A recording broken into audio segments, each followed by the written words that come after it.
Hello, my name is Professor Charles Mwewa.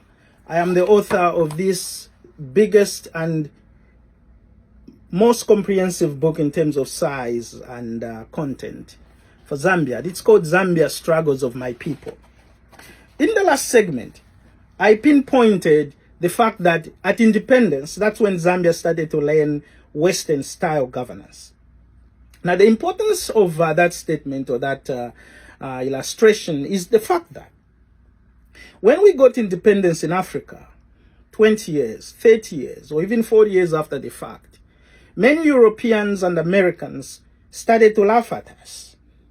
They started to laugh at Africans, thinking that Africans were incapable of governing themselves. And honestly speaking, Africans have been a little bit very silent on that. I have yet to read poignant discussions on that, because remember, everything that has happened to Africa is what was said about Africa. Africa is not what has been said about it, but it becomes what is said about it. You take a sample from anywhere, a theory or a theorem, and you're going to find that Africa was not poor. It is one of the richest continents on earth. But immediately people started to say Africans are poor, then Africans start to showcase themselves as poor. Africa doesn't have many wars. Africa has over 50 countries. Sometimes there's 8 or 10 countries at war, and the entire world is going to say Africa is at war. Remember, if in North America there is war, North America is where I live. There are only 3 countries in North America. If Mexico went to war, for example, would say a third of North America is at war. We are not going to say the entire North America is at war, even if only one country goes to war. But in Africa, there have been this tendency to brutalizing its history and story by simply attaching everything negative to it. One president makes a coup, or one leader makes a coup in Africa, the headlines which will reach us in the West will be like, there is coup in Africa. No, they should say, one of the countries in Africa has had a coup, because most of those 50 plus countries in Africa are sovereign states. It's the same with history. Our history in Africa has been written from one side, usually the West-centric side. It is like everything that happens in one place in Africa has happened to every place in Africa, even if that event happened only to a small group of people.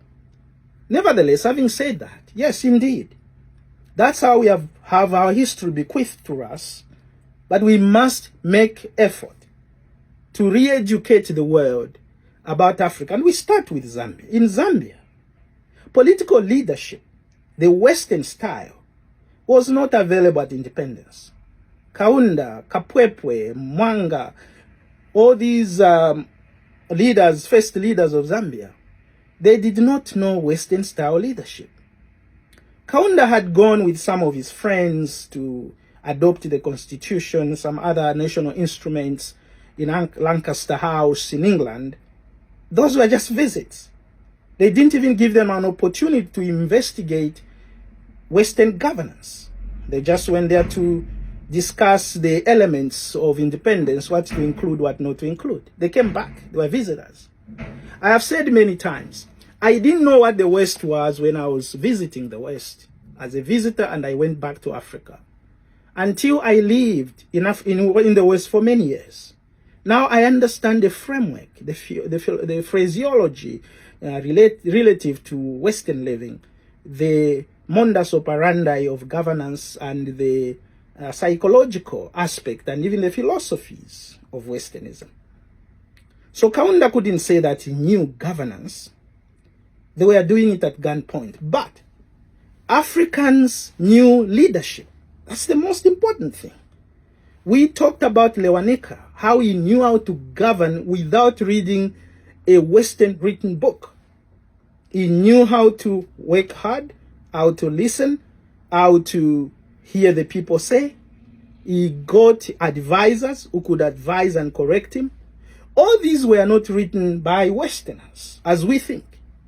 So if we say some African countries have failed leadership-wise, we are wrong, it's just because probably they had inherited attitudes that were anti-Africa, such as corruption. Corruption is anti-Africa. In every kingdom I have studied, I've even written about some kingdoms in Africa, novels even demonstrating how their life would have been. Corruption was always treated like cancer in the society. People could leave their stuff outside and go for a long time. No one would steal. Corruption was birthed in Africa by colonialism. And we'll have some times to talk about that. But for now, it's important to put it in framework that Western-style leadership was absent in Zambia at independence. We started learning leadership, the Western style, in 1964. So Zambia is quite very young in learning the leadership style of the West. Western countries must be fair when they judge. They must be fair when they attribute the governance in Africa and the governance in the West. The West has had over 500 years of Western-style governance. Africa has had less than 70 years. So that differentiation must be borne in mind. And most importantly, we must also understand that leadership in Africa was organic.